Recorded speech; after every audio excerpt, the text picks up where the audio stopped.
Good day, Jerome, Idaho, permaculture fans, and everyone who likes to grow. All right, that's the end of our 325-foot driveway. I'm your host.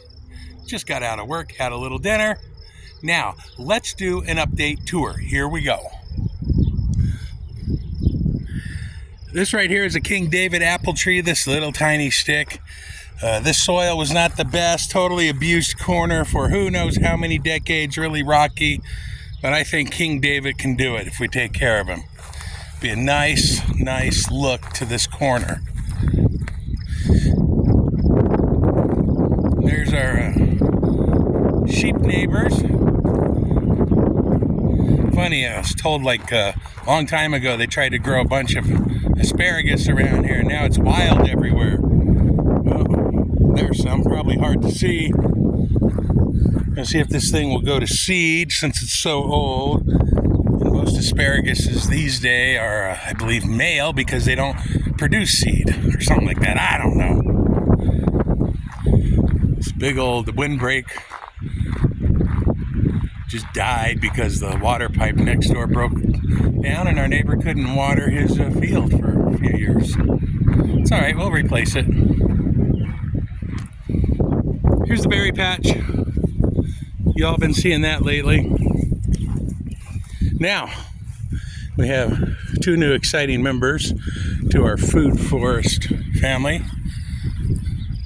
A couple chestnuts. I'm going to call this Chestnut Hill. A lot of, you see, just pulling this plastic out from everywhere. All right, there's that chestnut. That'll be the main pollinator of the colossal chestnut tree. And I really need to check the soil pH. Although we should be slightly on the acidic side, these guys like it really on the acidic side. We'll have grapevines growing up each side of this trellis and that trellis. Baby goose area.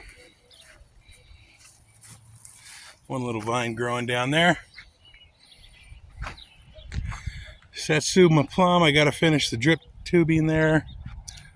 Now, what I was excited about, you can see, the fella that lived here before us really neglected and abused this place. I don't know if it comes across just how dirty and burnt and trash that I've been picking up for months. Here's the Black Oxford, excited about that.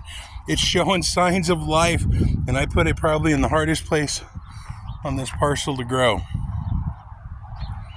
We're going to come over here. Got that guy going. Let's go see how the mason bees are doing. Little hazelnut coming to life. Whoa, look at that. Their house is blowing around. I better get another screw in on that. There's been some activity, not a whole lot. Gonna have to redo their mud there, get it all wet. Got a little almond tree here. Nikita's Pride. Awesome. We just keep on going. Now, several of these trees I ordered from like 6 different nurseries. I wanted to see what nurseries were the best, who cared the most, etc., etc. And so far, it's just the truth.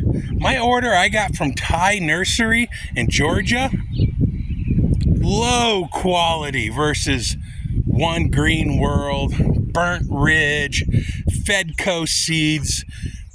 I mean, Ty sent me trees like just a hair for a root, or not even a root, a little stumpy thing. Their blueberry's dead, their thuja's not living well. But oh well. That's why we shop around. All right, here's Ben the oak tree. Rescued him from an alleyway as an acorn like 17 years ago when he survived the move. Call them our apple trees. Look at them bust out. I don't know if you can see it. All those are pollinated. That is just insane. I think I'll just keep on bragging about that Tillamook gummy berry. We're going to order more gummy berries because what you see here, you're like, oh, hey, that's a typical orchard. Not a food forest. Everything's in a row. we're going to be planting things in these rows, between the trees. Things are going to spread out to the point I hope the canopy's touching. I just got a little walkway right here. Like this nitrogen fixer, this black locust.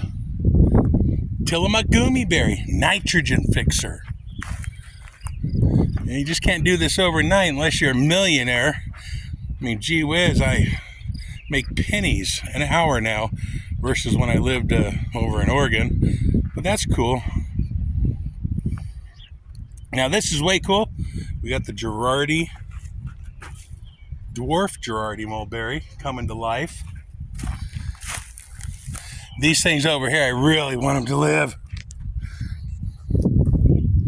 These sea berries, another awesome nitrogen fixer with just berries that are so nutritious and so useful and just so, how could you say it, multifaceted use. There you go. Then we'll go over and we'll look at the little vineyard, but I'm expanding. I'm just planting everything and everything.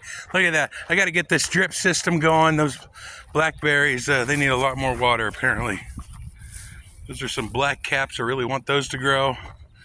So I think what we're going to do now, go into the shed, get this timer going, get water going, because one thing I am having to figure out is this soil here, which is perfect grade A, USDA rated growing soil, but man, it is way different than clay. Hey everyone, over and out. Happy trails.